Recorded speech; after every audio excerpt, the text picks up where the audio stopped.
आज आपण कढई पनीरची रेसिपी बघणार आहोत। यासाठी मी OTM मसाला यूज केलेला आहे। हा मसाला फक्त रेस्टॉरंटमध्ये शेफ यूज करतात। तुमच्या रिक्वायरमेंटसाठी ही कढई पनीर रेसिपी मी आज तुम्हाला बनवून दाखवणार आहे। चला तर मग त्यासाठी लागणारे साहित्य आणि कृती लगेच बघूयात। आपल्या चॅनलला जरूर सबस्क्राइब करा, त्याचबरोबर बेल आयकॉनही दाबायला विसरू नका। नमस्कार, मी दीपाली रेसिपीज मध्ये आपलं खूप खूप स्वागत आहे। कढई पनीर बनवण्यासाठी पॅन मध्ये तेल तापत ठेवलेलं आहे। यामध्ये आपण थोडीशी बडीशेप, थोडेसे धने, थोडंसं जिरं आणि सुकी लाल मिरची तेलात परतून घेऊयात। हे मसाले तेलामध्ये परतले, यामध्ये आपण 2 हिरव्या मिरच्या उभ्या चिरून घातलेल्या आहेत। याला मध्ये कट दिलेला आहे। मिरची परतलेली आहे। यामध्ये आपण 1 कांदा परतून घेऊयात।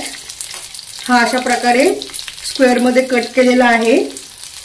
अगदी ह्याला हलकासा परतायचा आहे।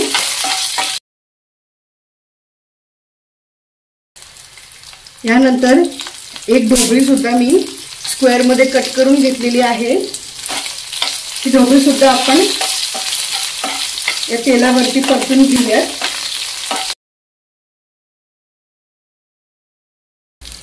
एक टोमॅटो हे सुद्धा आपण स्क्वेअर मध्ये कट करून घेतलेले आहे। हे टोमॅटो तेलावरती परतून घेऊयात। स्क्वेअर मध्ये कट केलेले पनीर आपण परतून घेऊयात। पुढचे मसाले परतण्यासाठी यामध्ये आपण थोडंसं बटर घालूयात। कढई पनीर मध्ये आपल्याला थोडंसं लाल तिखट घालायचं आहे, थोडासा गरम मसाला घालायचा आहे, चवीपुरतं मीठ घालायचं आहे आणि ह्या सर्व भाज्या आणि पनीर बटर मध्ये परतून घ्यायचं आहे। या सर्व भाज्या बटर मध्ये परतल्यामुळे या भाज्यांची चव खूप छान लागते। यानंतर आपण OTM मसाला बनवून घेतलेला आहे। हा मसाला आपल्याला 2 चमचे घालायचा आहे। या OTM मसाल्याची रेसिपी मी तुमच्याबरोबर ऑलरेडी शेअर केलेली आहे। हा जो OTM मसाला आहे त्यापासून आपण खूप साऱ्या भाज्यांच्या रेसिपी बनवू शकतो।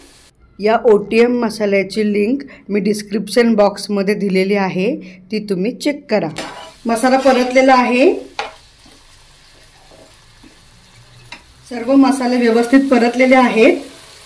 जर तुमच्याकडे क्रीम असेल तर तुम्ही थोडीशी क्रीम वापरू शकता आणि जर क्रीम नसेल तर आपल्या घरच्या दुधाची साई तुम्ही यामध्ये घालू शकता। आता आपण गॅस बंद करूयात